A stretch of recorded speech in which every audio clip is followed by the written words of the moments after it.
દૈનિક બાઇબલના વાંચનો. તારીખ 16 જૂન 2026, સામાન્ય કાર્ડના 11મા અઠવાડિયાનો મંગળવાર. પહેલું વાંચન રાજાઓના પહેલા ગ્રંથમાંથી અને શુભ સંદેશનું વાંચન સંત માથી કૃત ગ્રંથમાંથી. પહેલું વાંચન રાજાઓના પહેલા ગ્રંથમાંથી, અધ્યાય 21, કડી 17-29. એલિયાને મુખે ઈશ્વરનો ચુકાદો. ત્યાર પછી તિશબેના એલિયાને પ્રભુની વાણી સંભળાઈ, ઊઠ, શમરૂનમાં વસતા ઇસરાયેલના રાજા પાસે એકદમ પહોંચી જા. તે તને નાબોતના દ્રાક્ષના બગીચામાં મળશે. તે તેનો કબજો લેવા ગયો છે. તારે તેને આ પ્રમાણે કહેવું, આ પ્રભુના વચન છે. તે એ માણસનું ખૂન તો કર્યું જ છે, અને હવે તું તેની મિલકત પચાવી પાડે છે. આ પ્રભુના વચન છે. જ્યાં કૂતરાઓએ નાબોતનું લોહી ચાટ્યું હતું, ત્યાં જ કૂતરાઓ તારું લોહી પણ ચાટશે. આહાબે એલિયાને કહ્યું, ઓ મારા દુશ્મન, તે મને પકડી પાડ્યો ખરો.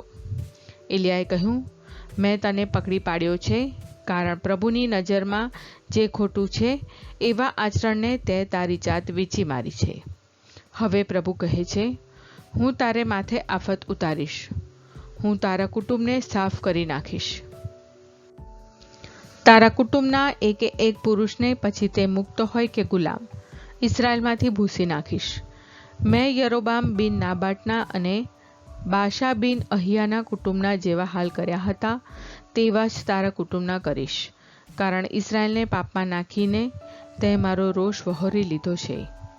પ્રભુએ ઇઝબેલ વિશે પણ વાણી ઉચ્ચારી કે, ઇઝરાયેલની ભાગોળમાં કૂતરાઓ ઇઝબેલને ફાડી ખાશે. આહાબના કુટુંબના જે માણસો શહેરમાં મરણ પામશે, તેમને કૂતરા ખાઈ જશે, અને જેઓ વગડામાં મરણ પામશે, તેમને પંખીઓ ખાઈ જશે. પ્રભુની નજરમાં ખોટું હોય તેવા આચરણને પોતાની જાત વીંચી મારનાર આહાબ જેવો બીજો કોઈ થયો ન હતો, અને આ બધું તેણે પોતાની પત્ની ઇઝબેલની ચઢવણીથી કર્યું હતું.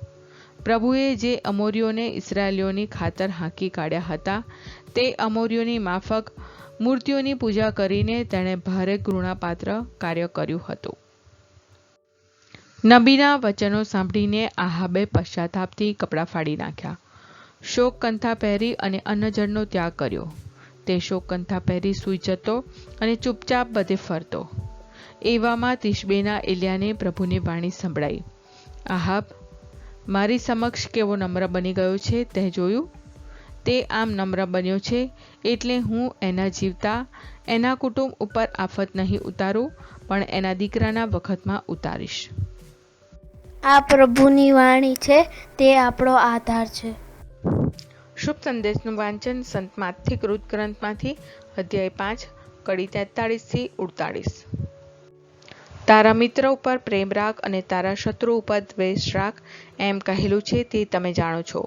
પણ હું તમને કહું છું કે તમારા શત્રુ ઉપર પ્રેમ રાખો અને તમને રંજાડનાર માટે દુઆ માગો, તો જ તમે તમારા પરમપિતાના સાચા સંતાન થઈ શકશો. તે કેવો ભલા અને ભૂંડા સૌને સૂર્યનો પ્રકાશ આપે છે, અને પાપી અને પુણ્યશાળી સૌને માટે વરસાદ વરસાવે છે. તમારા ઉપર પ્રેમ રાખે તેમના ઉપર જ તમે પ્રેમ રાખો, એમાં તમે બદલો મેળવવા જેવું શું કર્યું? એવું તો ચકતદારો પણ ક્યાં નથી કરતા. તમે ફક્ત તમારા સ્નેહી બંધીઓને જ વંદન કરો, તો એમાં તમે વિશેષ શું કર્યું? એટલું તો વિધર્મીઓ પણ ક્યાં નથી કરતા. પણ તમારે તો તમારા પરમપિતા જેવા પૂર્ણ છે તેવા પૂર્ણ બનવાનું છે.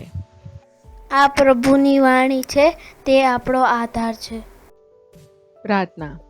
ઓ મારા પ્રભુ ઈસુ, હું મારા પાપો માટે પસ્તાવો કરું છું. મારા પાપો માફ કરો. મારા હૃદયમાં આવો.